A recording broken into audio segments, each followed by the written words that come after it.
Cedar Lake had never been a city of opportunity. No one ever dreamed of staying here. Everyone just talked about leaving. But few people actually left. It was as if some invisible force kept people in this place, where even the very lake that gave the town its name was getting smaller every year.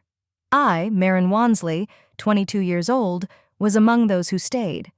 Not because I wanted to, but because I couldn't find a way out. Every morning I woke up at 6:30 to be on my shabby bicycle at 7, delivering packages all over the city. Being a courier for express delivery wasn't my dream job, but at least it gave me a chance to get away from the four walls of our house on Calhoun Street. The house I grew up in was a strange place.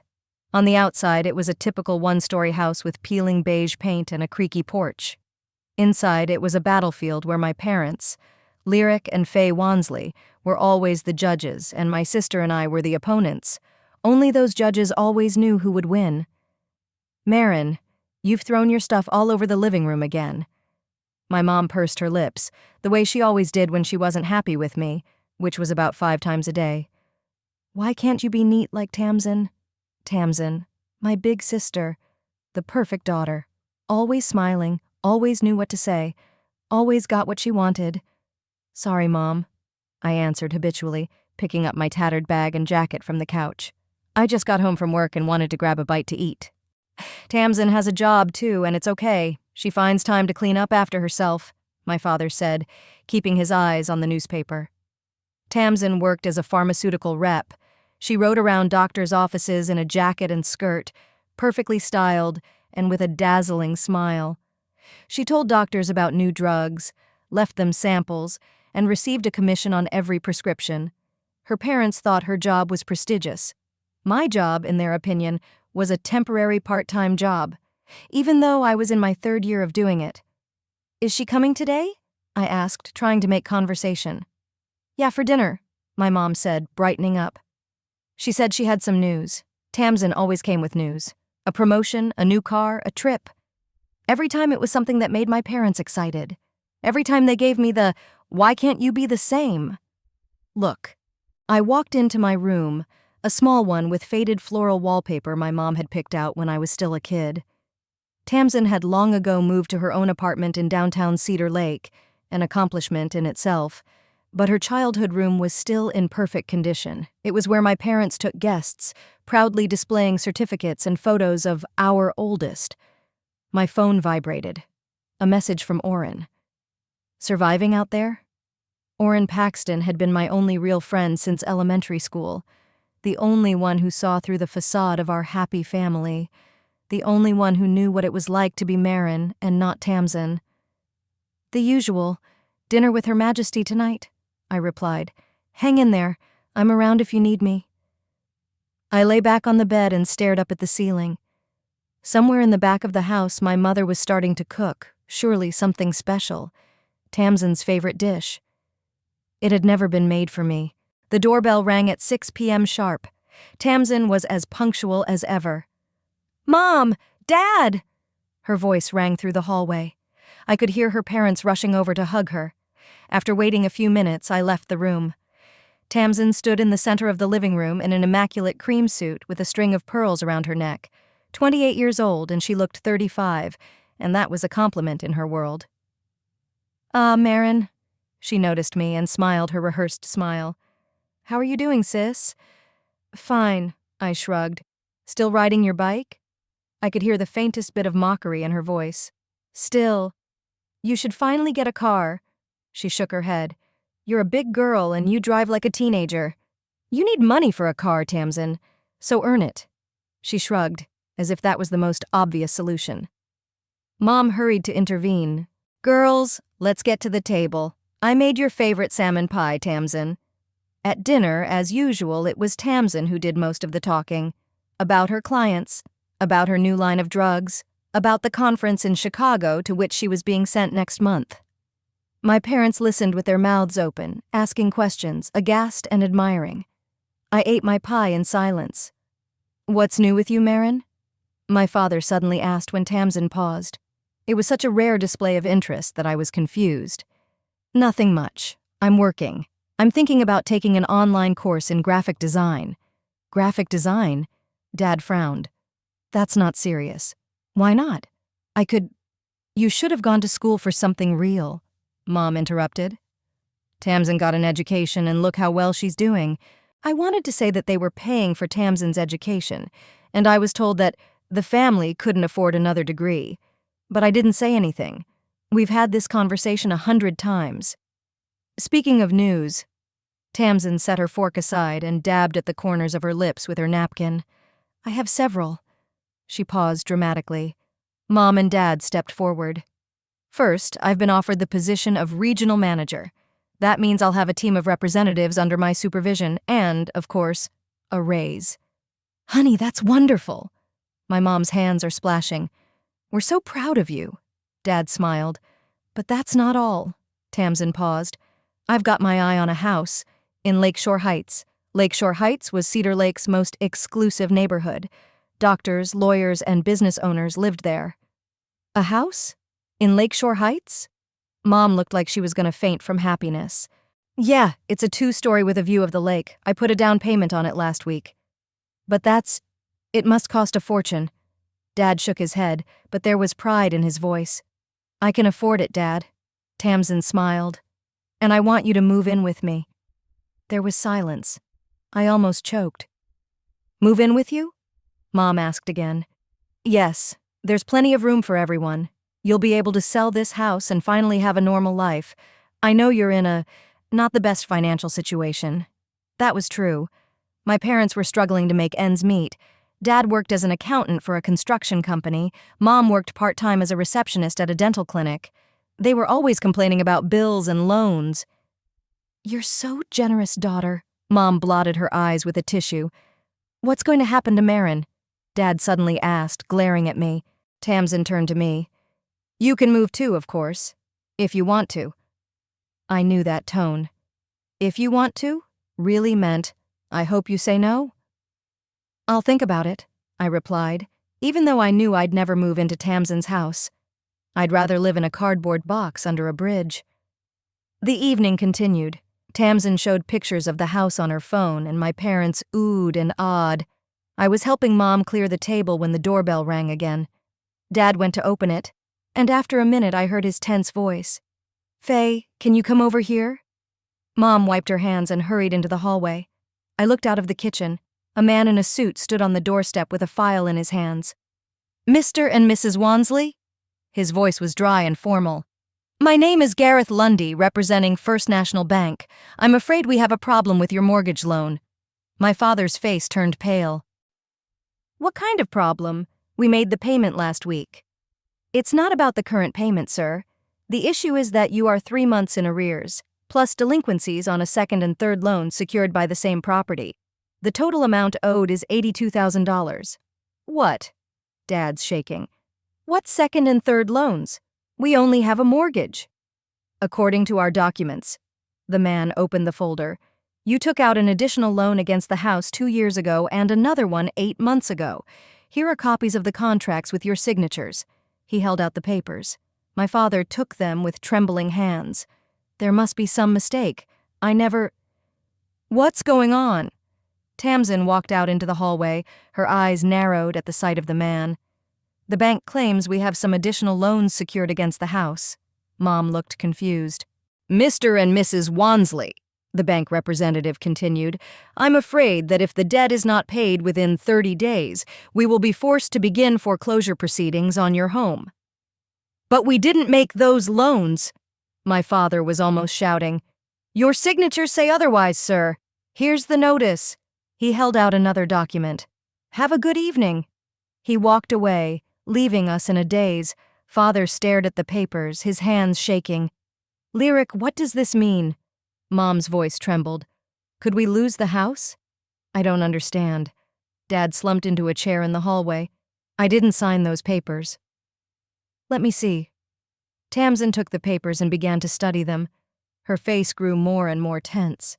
I stood back, watching the scene with a growing sense of unease. Something was wrong. Dad, this is definitely your signature.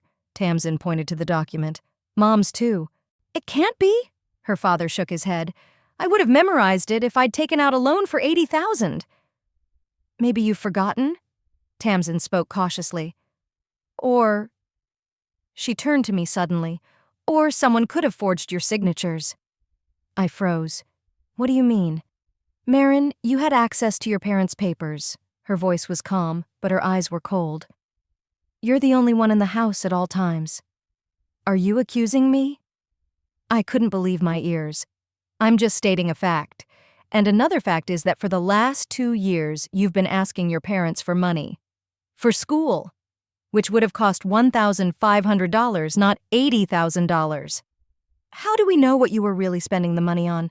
Tamsin crossed her arms over her chest. Maybe you're in debt? Or an addiction? Tamsin! I was choking with indignation. How can you— Marin, my father raised his head, his gaze heavy. Do you have anything to do with these loans? No, of course not. I couldn't believe he was seriously asking me that. Then where did those signatures come from? His voice was getting louder. Who else could have done it? I don't know. Maybe it's the bank's mistake. Maybe. You ruined our lives! Tamsin suddenly shouted, her face contorted with rage. Your parents could be homeless because of you. I'm offering them a new home and you— Tamsin, calm down. Mom put her hand on her shoulder, but her gaze on me was full of suspicion. No, Mom, I won't be quiet. Tamsin pushed her hand away. We all know that Marin has always been irresponsible. She's jealous of me, jealous of my success. She did this on purpose to ruin everything. I didn't do anything, I screamed, tears welling up in my eyes. Then explain these signatures. My father stood up, his face red with anger. Explain why we could lose the house. I don't know. I swear I didn't know anything about it. You're lying, Tamsin hissed. You've always lied. She turned to her parents.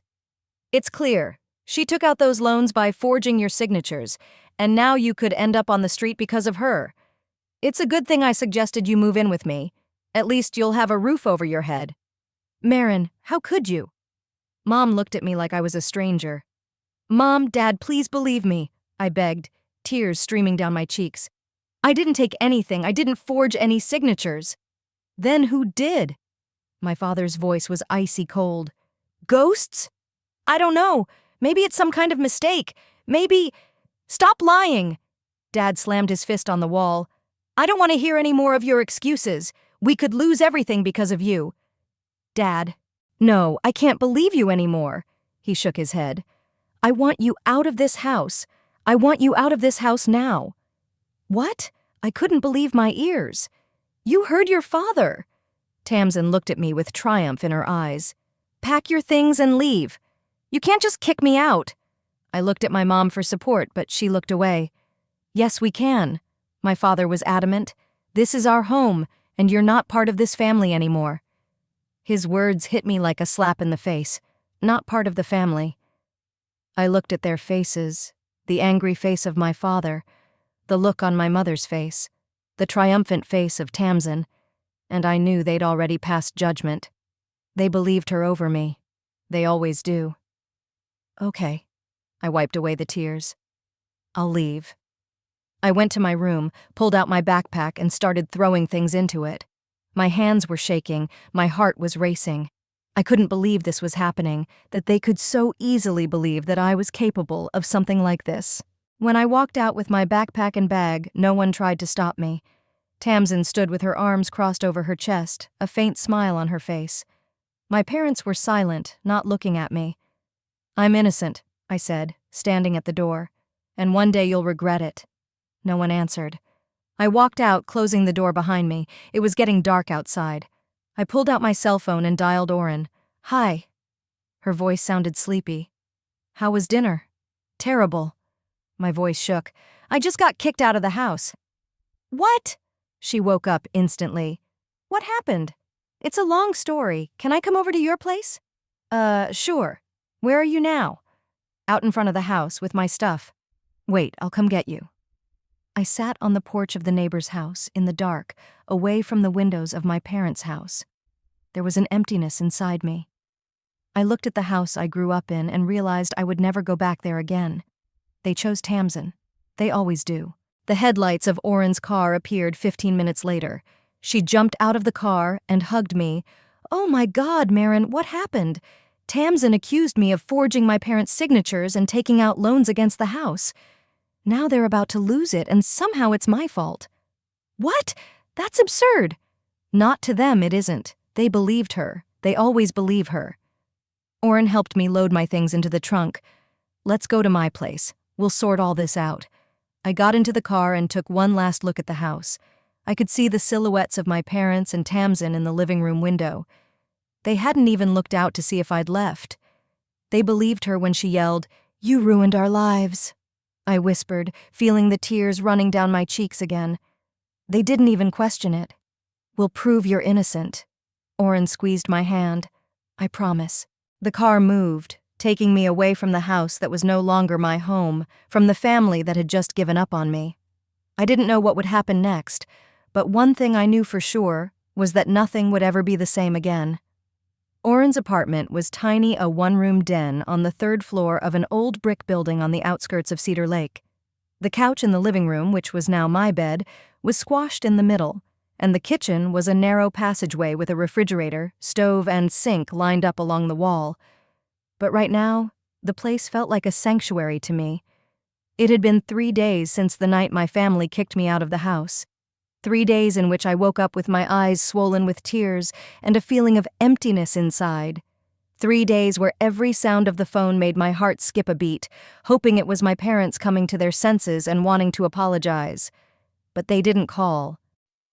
"You can't lie on the couch forever," Orrin said when she returned from the night shift on the morning of the 4th day. She worked as a 24-hour call center operator for a local insurance company, and sleep deprivation had made dark circles under her eyes. "You need to get up and do something." I pulled the blanket up to my chin. "Like what?" "Like call work and tell them you're not dead." I cringed. I was probably already considered fired at Express Delivery. I'd missed 3 days of work without notice. What would I tell them? "Sorry, I didn't show up because my family thinks I'm a fraud and kicked me out of the house." "You'll say you were sick, you had the flu." Orrin opened the refrigerator and took out milk. "And then you'll go and work. You need a distraction." "I'm not sure I can talk to people right now." "You're a delivery guy, not a therapist. Just deliver packages." She poured milk into a mug and put it in the microwave. "And you need money, Mayor. You're on your own now." The thought hit me like a rock. I was really on my own. I had no parents to rely on, no home to go back to. Just Orrin's couch and a job I might have already lost. "You're right." I sat up, throwing back the blanket. "I'll call Byron." Byron Holt, my boss, was a stern man in his 50s, wearing the same faded cap with the Express Delivery logo on it. I braced myself for a reprimand, but to my surprise, he only muttered, "Have you recovered?" "Tomorrow at 7 o'clock as usual."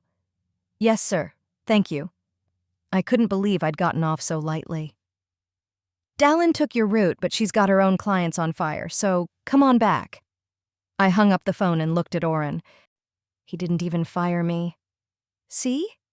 She placed a mug of hot milk in front of me, to which she added honey. "Not everyone in this world wishes you harm. Drink this and go take a shower. You look like a ghost." I caught my reflection in the TV screen. Pale face, dark circles under my eyes, tangled hair. Orrin was right. I looked like a dead person. The next morning I got up at 6, like I always did before the world turned upside down. I dressed in my work uniform, black jeans and a green t-shirt with the company logo on it. I tied my hair up in a ponytail. While Orrin was still asleep, I quietly left the apartment and got on my bike, which we'd brought from my parents' house on the 2nd day of my exile. The morning was cool, the road deserted. I pedaled, feeling the wind whipping against my face, and for the first time in 4 days, I felt something other than pain and emptiness. Freedom, anger, determination. The express delivery warehouse was in an industrial area of Cedar Lake, a low gray building with access docks. Byron was already there when I arrived, sorting packages into routes. "Wensley," he nodded at me as if I hadn't been gone for 4 days. "Yours. Busy day today, over 30 addresses." I nodded and started loading the packages into my messenger backpack. Work is a good thing. Work would keep me from thinking about my parents, about Tamsin, about the injustice of what had happened. The day flew by in an endless series of doorbells, smiles, delivering packages and getting signatures. I drove the familiar streets of Cedar Lake, trying not to look in the direction of my former home, even though my route was only 2 blocks away. By the end of the day, my legs were buzzing with fatigue, but my head was clear. I went back to the warehouse and handed in the signed receipts and the cash for the imposed fees. "Same time tomorrow," Byron said, without lifting his eyes from the computer. "Yes, sir." It was already dark when I left the warehouse. I got on my bike and rode slowly toward Oren's house. Halfway there, the phone in my pocket vibrated. My heart jumped. What if it was my parents? I stopped and pulled out my phone. The message was from Tamsin. "I hope you're happy. My parents are heartbroken. I never thought you were capable of such betrayal." I stared at the screen, feeling anger rise up inside. She was still continuing to blame me, still playing the role of the caring daughter in front of her parents. I wanted to respond, to berate her, to defend myself, but something stopped me. It was pointless. She wouldn't believe me anyway. I deleted the message and continued on my way. Oren was waiting for me with dinner, a simple pasta with sauce from a jar, but after a full day on the bike, it seemed like a feast. "How was your day?" she asked, arranging the pasta on plates. "It was okay. Lots of deliveries." I flopped back in my chair, feeling my muscles ache. Tamsin texted. Oren froze with a ladle in her hand. "And what did she say?" "Accused me of breaking my parents' hearts." I shrugged, trying to look indifferent, though my insides ached. "That bitch!" Oren set the plate in front of me with such force that the sauce splashed over the edge. "I'm sorry, but seriously, how dare she? She's always been like this. The perfect daughter, the golden child, and I'm the one who's ruining it."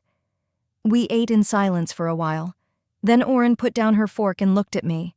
"Mayor, I think we need to figure out what really happened with those loans." "How?"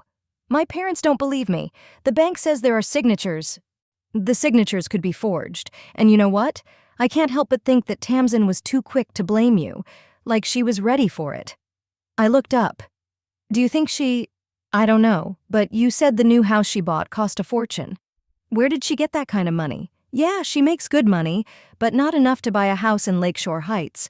Unless she took out the loans herself," I finished her thought. "Exactly. Think about it. Did she have access to her parents' files?" "Of course she did. She came over a lot when I wasn't home." "Have you ever seen their financial documents?" I shook my head. "No, they never discussed money with me. It was a taboo subject." Oren tapped her fingers on the table. "We need to check their mail. If these loans are real, there should be statements, notices." "How do we do that? I can't just walk into the house and open their mailbox." "No, but you can intercept the mail before they get it." I frowned. "What do you mean?" "Your parents still get paper mail, right?" "Yeah, they're old-fashioned. All the bills and statements come in the mail." "And when does the mailman usually deliver it?" "Around 11 o'clock in the morning, but I can't just steal their mail. That's a federal offense." "Not steal." Oren shook her head. See, if there's nothing in there, we'll just put it all back. But if we find anything about the loans..." "That's crazy." I shook my head. "Do you have a better idea?" I didn't say anything. I didn't really have any other ideas. "Okay," I finally said. "Let's try it." The next morning, I asked Byron for a couple hours, saying I had to go to the clinic. He reluctantly agreed, but warned me that I'd have to stay late that evening. At 10:30, I parked my bike behind the trees at the end of our street and waited. My heart was pounding like crazy. What if my parents are home? What if the neighbors saw me and told them? What if Tamsin came? At 11:10, the mail car drove slowly down the street, stopping at each house. I watched as the mailman, not Lou, who usually delivered mail to our neighborhood but some new guy, dropped a stack of envelopes into my parents' box and drove on. I waited until the mail car disappeared around the corner and walked quickly toward home. Praying that no one was looking out the window, I opened the mailbox and pulled out the stack of envelopes. Then, just as quickly, I backed away and hid behind the hedge of the neighbor's house.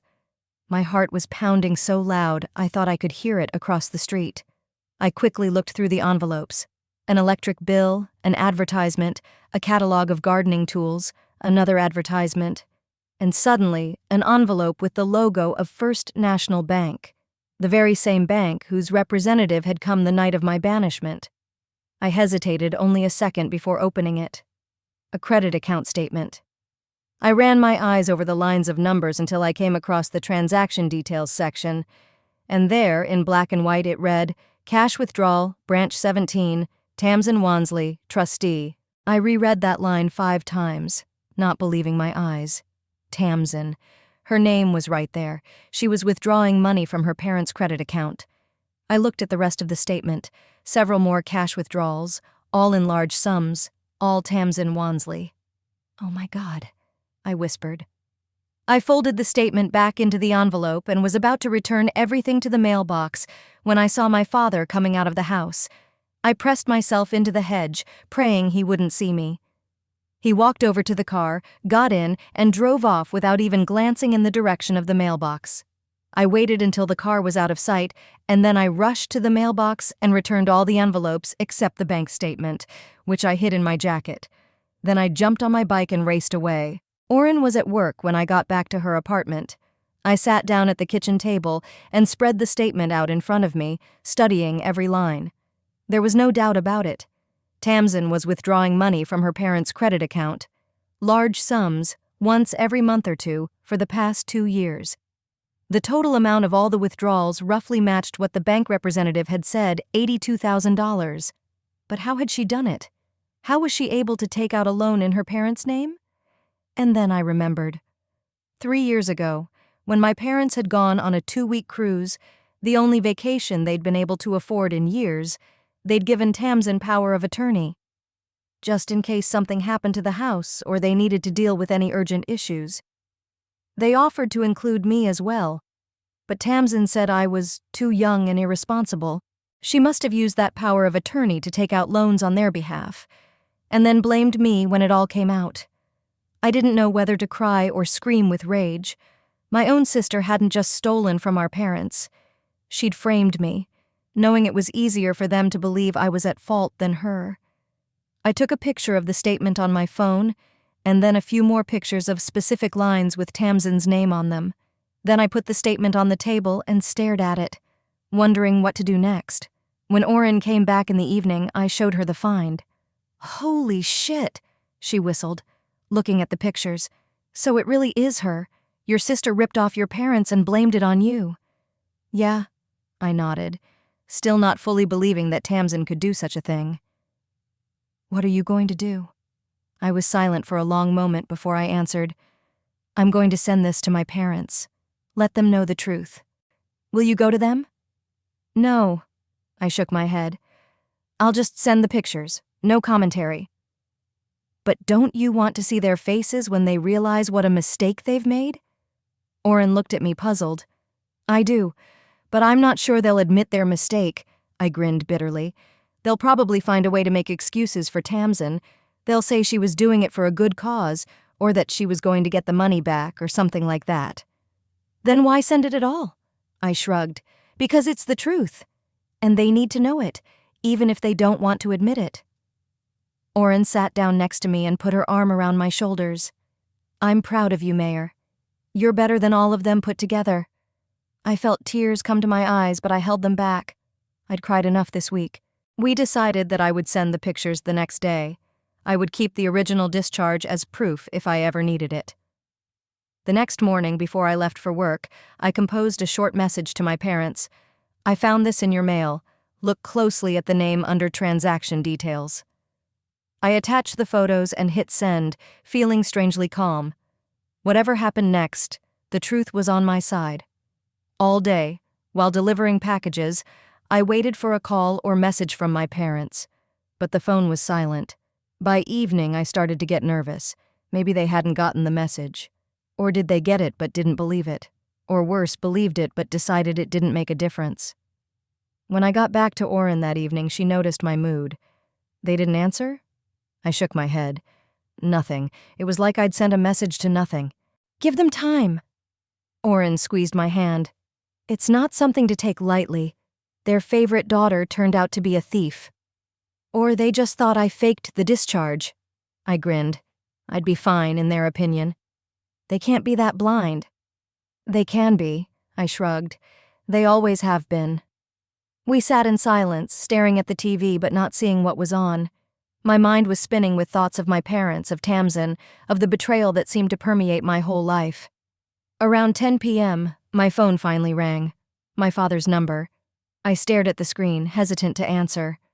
"Pick up the phone," Orrin whispered. I took a deep breath and ran my finger across the screen. "Hello? Marin?" My father's voice sounded strange, like he was struggling to find his words. "We got your message. We need to talk. Can you come home?" Home. He still called it home. Like I was just away on vacation, not kicked out with, "You're not part of this family anymore." Why? My voice sounded colder than I expected. "Because—" He paused, and I heard him swallow hard. "Because we owe you an apology. Personally." I closed my eyes. Part of me wanted to hang up the phone, to tell him it was too late now. The other part desperately longed to hear that apology, to see the remorse on their faces, to be taken back. "Will Tamsin be there?" I asked instead of answering. "No," he answered too quickly. We talked to her. She confessed everything." "She confessed?" I couldn't believe my ears. "Yeah, she said she took out those loans to invest the money. She thought she could make enough to pay it back before we found out. But her investments didn't work out, and—" I almost laughed. Of course, Tamsin had found a way to present herself in a better light, not as a thief but as a failed investor with good intentions. "And you believed her?" I asked, knowing the answer. "Marin, she's our daughter. Of course we—" "I'm your daughter too," I interrupted him. "But you didn't hesitate to believe that I could steal from you." There was a long pause. "You're right," he said at last. "And we were wrong. That's why we want to apologize. Please come home. Mom will make your favorite cookies and we'll talk about it." Cookies. Like that was gonna fix everything. "I'll think about it," I said and hung up. Orrin looked at me expectantly. "Well?" "They want me to come home. They say Tamsin confessed to everything but presented it as a failed investment. What are you going to do?" I was silent for a long time, looking at the worn upholstery of the couch I was sitting on. It wasn't my home, but it seemed safer now than the one I'd grown up in. "I don't know," I answered honestly. Part of me wants to hear them apologize.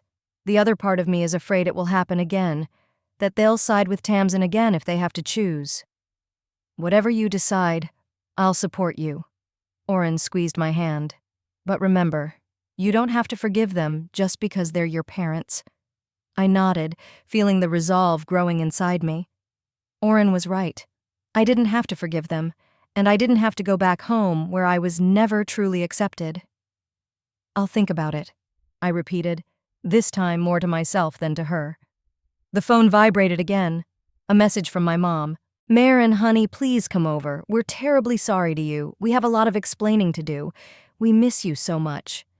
I stared at the screen, feeling my heart clench. They missed me, but was that enough? Would a simple apology be enough to forget the years of neglect, mistrust, and favoritism towards Tamsin? I put the phone screen down without answering. Tomorrow I would decide what to do. But today, I just wanted to savor the fact that the truth had finally come out. I took a deep breath in and out, feeling an invisible weight fall off my shoulders. I'm not a thief. I'm not a traitor. And now my parents know it. The original bank statement lay on the table, irrefutable proof of my innocence. I folded it neatly and tucked it into an envelope. I might still need it. Maybe I wouldn't, but I had it. Proof that I'd been telling the truth all along. The phone wouldn't stop ringing. After that first call from my dad, an avalanche of texts and calls followed. From my mom, again from my dad, then from my mom again. I muted the sound and put the phone screen down, unable to read their pleas. The next morning, as I was getting ready for work, Orrin nodded at my phone. "Are you going to answer them?" "I don't know." I zipped up my work bag. "Not yet." "Are they still calling?" I checked the screen. 7 missed and 12 messages. They won't stop.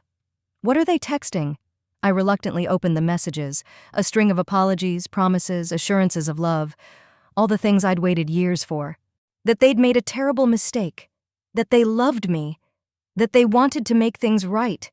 I shrugged, trying to sound indifferent, even though everything was turning inside. The usual stuff. Oren looked at me carefully. And how does that make you feel? I wondered. What did I feel? Relief that the truth had come out? Anger that they believed my guilt so easily? Bitterness for years of neglect? Or maybe a secret hope that things would change now? I don't know, I answered honestly. All at once. You need time. Oren squeezed my shoulder. Don't rush into a decision. I nodded, grateful for her understanding, and left for work. All day, delivering packages, I thought about my parents, about their messages. Part of me wanted to rush home, to hear their apology, to accept the love I'd longed for. The other part, the more wary part, whispered that nothing would change, that I would always be second to Tamsin, that all it would take was one tear from her and they would betray me again. When I returned to Oren's in the evening, another surprise awaited me. A message from Tamsin. Marin, we need to talk. Please, I'll explain everything. I didn't mean for this to happen. I showed the message to Oren. You didn't mean for this to happen? She snorted. She stole from her parents, blamed you, and you were kicked out of the house. How else could it have come out? She probably hoped the truth would never come out.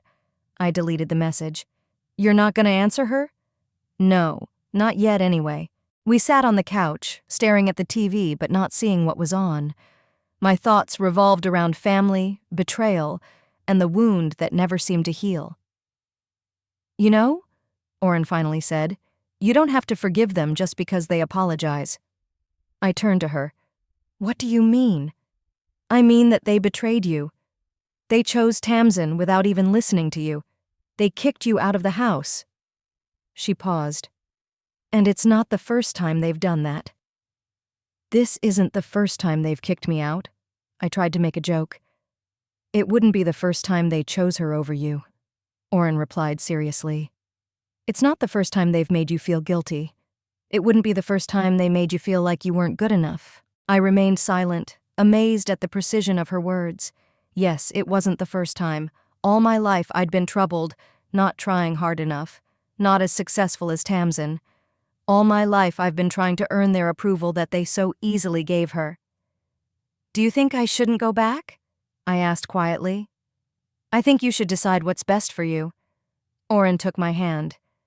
But first think, will anything really change? Or would they just apologize and then everything would go back to normal? I knew the answer, but I was afraid to admit it, even to myself. The next day, when I got home from work, there was a surprise waiting for me on Oren's doorstep. A bouquet of flowers, not cheap carnations from the supermarket, but a real luxurious bouquet of roses and lilies wrapped in crisp paper with a big bow. There was a card attached to the bouquet. I unfolded it with trembling hands. Marin, we know that flowers won't make up for us, but we hope this is a start. We miss you terribly. Please give us a chance to apologize in person. Love, Mom and Dad. I stood holding the bouquet and card, not knowing how to feel. They'd never given me flowers before. It had always been Tamsin's privilege to get flowers for birthdays, for graduation, for a new job, and now they were sending them to me. I carried the bouquet into the apartment and set it on the kitchen table. Oren, who had returned from work a little earlier, raised her eyebrows. Impressive. From your parents? I nodded and handed her the card. They're serious. She read it and handed it back to me. What are you going to do? I don't know. I said that phrase for the 100th time in the last few days. Maybe I should meet them, hear what they have to say? If you're ready. Oren nodded. But on your terms. Not at home, but on neutral ground. And just the parents without Tamsin. The idea seemed reasonable to me. I pulled out my phone and texted my father. I'm ready to meet and talk. 3 o'clock tomorrow afternoon, Peony Cafe on Maple Street. Just you and Mom, no Tamsin. The reply came instantly. Thank you, dear. We'll be there. Without Tamsin. I put the phone away, feeling anxiety rising inside. What am I going to tell them? What do I want to hear from them? Would I be able to forgive them? All the next day at work, I was distracted. I mixed up delivery addresses twice, and once almost hit a lamppost without noticing it because I was thinking about an upcoming meeting. At 3 in the afternoon, I walked into the Peony Cafe, a small, cozy place with vintage chairs and the smell of fresh baked goods. My parents were already there, sitting at a far table by the window. When they saw me, they both stood up. Mom looked like she hadn't slept in several nights, dark circles under her eyes, her hair dull. Dad looked 10 years older. Marin, Mom made a motion like she wanted to hug me, but stopped, seeing my wariness. Hi. I sat down across from them, keeping my distance. Thanks for coming. Dad coughed. We didn't know if you wanted to see us. I didn't know either, I answered honestly. There was an awkward pause. I ordered coffee. My parents ordered tea. We were silent until the waitress brought our drinks. Marin, Mom began, her voice shaking. We need to apologize to you. What we did to you, it's unforgivable. We should have listened to you, Father continued. We should have believed you. Instead, we just kicked me out of the house, I finished for him. Said I wasn't part of the family anymore. They both flinched. We were in shock. Mom shook her head. We'd just found out we could lose the house and we decided it was my fault, not Tamsin's golden girl. I couldn't keep the bitterness out of my voice. You're right. My father lowered his eyes. We weren't fair to you. Not just that night, but always. That admission surprised me. I hadn't expected them to admit to years of favoritism. We always thought Tamsin was stronger, he continued. That she had more ambition, more opportunities. We thought she needed support to succeed. And you. We just didn't give you as much attention because we thought you could do it on your own. We were wrong, Mom added, her eyes glistening with tears. We hurt you, and there's no excuse for it. I remained silent, staring into my cup. The words I'd wanted to hear for so long were finally coming out. But strangely, they didn't bring the relief I'd hoped for. What about Tamsin? I finally asked. What did she say when you found out the truth? My parents exchanged glances. She admitted to taking out those loans, Dad said slowly. She said she was going to invest the money and pay it back with interest, but her investments didn't work out. And you believed that? He hesitated.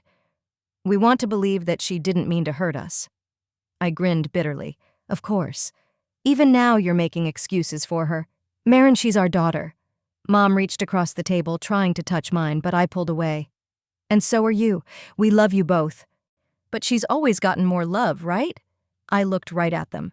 It was always Tamsin this, Tamsin that. It was always, why can't you be like Tamsin?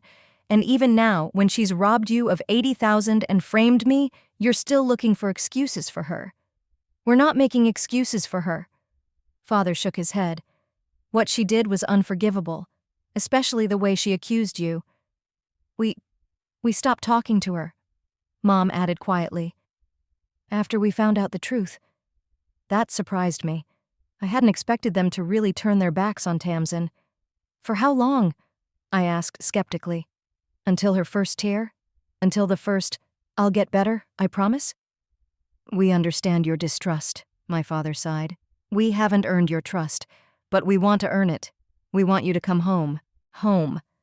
The word again sounded like a promise of something I never really had. I don't know if I can, I answered honestly. I don't know if I can trust you again.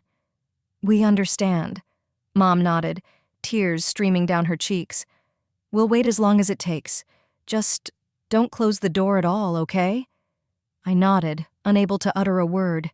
Conflicting feelings fought inside me, the desire to forgive, the desire to be loved, and at the same time, the fear of being betrayed again, of being second best again. We finished our drinks in awkward silence. When it was time to say goodbye, my mother still hugged me, and I didn't push her away. She smelled like a familiar perfume, a smell I'd always associated with home. Dad patted my shoulder awkwardly. We love you, Marin. Mom said goodbye. We always have. I nodded, not believing my voice, and walked out of the cafe. All the way to Oren's apartment, I thought about the meeting, replaying every word, every gesture my parents made. They seemed sincere. They had admitted their mistakes. They wanted to make things right. But was that enough? When I returned, Oren was already home, cooking dinner. "How did it go?" she asked, stirring something in the pot. "I don't know." I sank into a chair. "They apologized, said they loved me, said they'd stopped talking to Tamsin." "Did they?" Oren turned to me. "They really turned their backs on her?" "That's what they said. I don't know if it's true." "So what now? Do they want you to come home?" I nodded. "Yes, but I'm not sure I want to." Oren turned off the stove and sat down across from me. "Why?" "Because—" I searched for words. "Because I'm not sure anything will really change. They can apologize now, but what will happen in a month, a year from now? What if Tamsin comes back with another heartwarming story, and they welcome her back with open arms? And you? Will they choose her over you again?" "Yes," I nodded, tears welling up in my throat. "I'll always come second. I'll always be the one who has to prove my innocence, my worth." Oren took my hand. "You know, Mayor, what you're describing, it's not just a bad relationship, it's abusive." "Abuse?" I looked at her in surprise. "But they never hit me, they never yelled at me." "Abuse doesn't always look like it does in the movies." She shook her head. "Sometimes it's just a constant message that you're not good enough, that someone else is always better than you, that your feelings and your truth don't matter." I was silent, stunned by her words. "Think to yourself," Oren continued. "How many times have they made you feel guilty for no reason? How many times have they put Tamsin's needs before yours? How many times had they ignored your accomplishments because hers were more important?" I started to remember. How at 11 I won a drawing contest, but no one came to the awards because Tamsin had a volleyball game. How at 16 I got my first job and my parents only asked why I couldn't get something more prestigious like Tamsin. How for my 21st birthday they forgot to buy a cake, but threw Tamsin a huge party the month before. And most importantly, how easily, without a single question, they'd believed I could steal from them. "God," I whispered. "You're right. I'm not saying they're bad people." Oren squeezed my hand. "Maybe they didn't realize what they were doing themselves. Maybe they really do love you, just in their own way. But that doesn't mean you have to accept that kind of love." "What am I supposed to do?" I felt lost. "Only you can decide." She shrugged. "Maybe they really have changed. Maybe what happened to Tamsin had opened their eyes, but maybe it hasn't. Either way, you don't have to go back to them just because they're your parents." I've been thinking. All my life I had tried to earn their love, their approval. All my life I'd felt like I wasn't good enough. And even now, after their apology, that part of me still lived inside. The part that desperately wanted to be accepted, to be loved. But Oren was right. I don't have to go back to a relationship that hurt me just because it's the norm, just because the family is sacred. "I think," I said slowly, "that I need time. Time away from them to realize who I am without this constant comparison to Tamsin, without this constant need to prove my worth." "That sounds reasonable," Oren nodded. "And you can always stay here as long as you want." "Thank you." I squeezed her hand. "You're a true friend." That evening, lying on the couch, I texted my parents. "Thanks for meeting me. I need some time to think things over. Please respect my decision and don't try to pressure me." The reply came almost immediately. "We understand. We will wait as long as it takes. We love you." I put the phone away, feeling strangely calm. For the first time in a long time, I wasn't making a decision out of fear or desperation, but out of an understanding of my own needs. It was a new feeling, frightening yet liberating at the same time. The next few days passed in relative peace. My parents kept their word and didn't call, only sending one text asking if I needed anything. I replied that I had everything, and they went silent again. But the silence did not last long. On the 5th day after our meeting, as I was returning from work, Tamsin was waiting for me on the doorstep of Oren's apartment. She didn't look as flawless as usual. Her hair was uncombed, shadows under her eyes, and her clothes were simple jeans and a sweater instead of her usual business suit. "Marin," she stood up when she saw me, "we need to talk." I froze, not knowing what to do. Part of me wanted to just walk past without saying a word. The other part of me wanted to scream, to blame, to spew out all the pain she'd caused me. About what? I finally asked, making no attempt to move closer. About how you stole 80 grand from your parents and then blamed me? Or the way you watched me get kicked out of the house and didn't say a word in my defense? I came to apologize. She lowered her eyes. What I did, it's unforgivable. I know that. Then why apologize? I crossed my arms across my chest. If you know it's unforgivable? Because... She hesitated. Because you're my sister. And I hurt you. And I have to at least try to make it right. Fix it! I grinned wickedly. How are you going to fix the fact that my parents chose to believe you over me? That they kicked me out of the house without even listening to me? That I slept on Oren's couch for a week thinking my own family thought I was a thief? I can't fix it, she said quietly. I can only apologize and try to be a better person in the future. The future? I shook my head. Tamsin, we don't have a future. You and me, we're done. Don't say that. Tears appeared in her eyes. We're a family. We'll always be a family. Family doesn't do what you did to me. I could feel the anger growing inside. A family doesn't set each other up. A family doesn't let one of its members be the outcast, the scapegoat. I know. She lowered her head. I was a terrible sister. I always took advantage of the fact that my parents favored me. Always knew they'd believe me over you. Her confession stunned me. I didn't expect such candor. Why? I asked quietly. Why did you take out those loans? Did you need the money? You could have asked me. I would have... It wasn't the money. She shook her head. Well, it's not just about the money, it's the... gambling. Gambling? I gamble. She said it so quietly I could barely hear it. At the casino, online poker, for a few years now. At first it was small bets, just for fun. Then it got bigger. I'd lose, borrow to win back, lose again. I was silent, amazed. Tamsin, always so focused, so successful, so perfect, and she has a gambling addiction? I took out loans to cover my debts, she continued. I used my parents' power of attorney. I thought I could win and pay it all back before they found out, but I lost again and again. And the house in Lakeshore Heights? I asked. The one you wanted your parents to move into? She grinned bitterly. It doesn't exist. I made it up so they wouldn't suspect I was in trouble, so they'd keep thinking I was doing great. And when it all came out, you decided to blame it on me. I shook my head, unable to believe the depth of her betrayal. I panicked. She looked up at me, her eyes full of tears. When that man from the bank came, I saw everything fall apart. My whole life, everything I'd built. And I just pointed to you because I knew they'd believe me. You ruined my life to save yours. I said it not as a question, but as a statement of fact. Yes, she nodded, tears streaming down her cheeks, and I hate myself for it every day. We stood in silence. I looked at my sister, the person who had always been ranked above me, who had always been trusted more than me. And I saw not the successful, perfect Tamsin, but a broken woman with an addiction who had ruined her life and nearly ruined mine. I can't forgive you, I finally said. Not now. Maybe not ever. I understand, she nodded, wiping away her tears.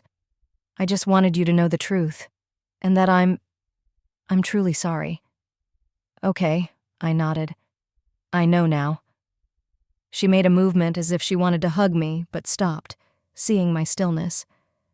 Goodbye, Marin, she said quietly, and walked toward the stairs. Goodbye, Tamsin, I said, looking at her. I did not gloat at seeing her broken. I didn't feel joy at her confession, only fatigue and a strange sense of release, as if the heavy weight I'd been carrying all my life had finally been lifted from my shoulders. When I entered the apartment, Oren was sitting at the kitchen table with a cup of tea. I saw her from the window, she said. How did it go? Strange. I sat down across from her. She admitted that she had a gambling addiction, that she was taking out these loans to cover her debts, that the house she supposedly wanted to move her parents into didn't exist. Wow. Oren raised her eyebrows. She really confessed to everything. Yes, even that she blamed it on me on purpose because she knew her parents would believe her over me. And how does that make you feel? I wondered. I don't know, relieved, I guess. That it's finally out. That I'm not crazy, that I'm not paranoid. That everything I've felt all these years, this imbalance, this favoritism, it was all real. Have you forgiven her? No, I shook my head. And I don't know if I ever will. And your parents? Oren asked quietly. That was a more difficult question. My parents hadn't stolen the money, hadn't framed me directly, but they had created a situation in which Tamsin could so easily frame me. They created the inequality that led to this disaster. I don't know, I answered honestly. Part of me wants to give them another chance, but the other part is afraid that nothing will change, that I'll always come second to them even if they don't realize it. You don't have to decide now. Oren squeezed my hand. You have time, and you know what? You have a choice. You can decide what kind of relationship you want to have with them, close, distant, or none at all. That's your right. I nodded, feeling a new feeling growing inside, confidence in myself, in my right to choose, in my ability to build a life on my own terms. I spent the next few days thinking a lot, about my parents, about Tamsin, about the years I'd spent in my sister's shadow, about what I wanted out of life, out of relationships, out of myself. And gradually, I came to a decision. I'm not coming home. Not now. Maybe not ever. I won't cut contact with my parents completely, but I will set boundaries. Clear, firm boundaries that will protect me from the pain they caused me without even realizing it. Things were easier with Tamsin. Her betrayal was too deep, too deliberate. Maybe someday, years from now, I'll be able to talk to her again, but not as sister to sister, more like acquaintances bound only by a shared past. I wrote my parents a long letter explaining my decision, told them about the years I'd spent in Tamsin's shadow, the constant comparisons, how easily they'd believed me guilty, about how I couldn't go back into that relationship without risking being hurt again. I'm not disappearing from your life completely, I wrote at the end, but I need space and time to realize who I am without this constant shadow. I'll call once a week. We can meet once a month at a neutral location, but I'm not going back to live at home. I'm building my own life on my own terms. Their reply came the next day, a short message full of pain but also understanding. We respect your decision, though we are hurt. We will look forward to your calls. We love you. I didn't write anything to Tamsin, but when she sent another text apologizing, I simply replied, I got your apology. I need time. A lot of time. 2 weeks have passed since the day I met Tamsin at the door of Oren's apartment. 2 weeks in which I had felt something new growing inside of me. Confidence, calmness, acceptance of myself. I sat on a park bench, looking out at the lake that gave our town its name. I once thought it was getting smaller every year. But now, looking at its calm surface, I could see that it was just changing, just like me. Oren sat down next to me, holding out a cup of coffee. What are you thinking about? She asked. About the future. I smiled at her. About the fact that I can do whatever I want. I could take that graphic design class. I could move to another city. I can stay here. All my decisions are really mine now. That sounds great, she smiled back. You know, I'm proud of you. Not everyone could go through all that and come out stronger. I don't feel particularly strong, I shook my head. Just free, for the first time in a long time. We sat in silence, staring at the water. The wind lightly touched its surface, creating ripples that then became smooth again. Like life, turmoil comes and goes, but in the end, a new equilibrium is found. I didn't know what the future would bring, whether my parents would really be able to change, to accept me for who I was, whether I would ever be able to forgive Tamsin, whether I would stay in Cedar Lake or leave to seek new horizons. But I knew one thing. I was no longer my sister's shadow, no longer a girl desperately craving my parents' approval. I was Marin Wansley, 22 years old, with my own strengths and weaknesses, my own dreams and plans. And that was enough. The lake in front of us glistened in the setting sun, reflecting the sky, the trees, the world around us. I took a deep breath, feeling the air fill my lungs, the beating of my heart, the life, my own life, flowing through my veins. And for the first time in a long time, I felt not pain, not fear, not rejection, but the quiet certainty that everything was going to be okay. Not because someone else would make it good for me, but because I would take my own life into my own hands. The path ahead was unclear, but it was mine, and that was the most important thing.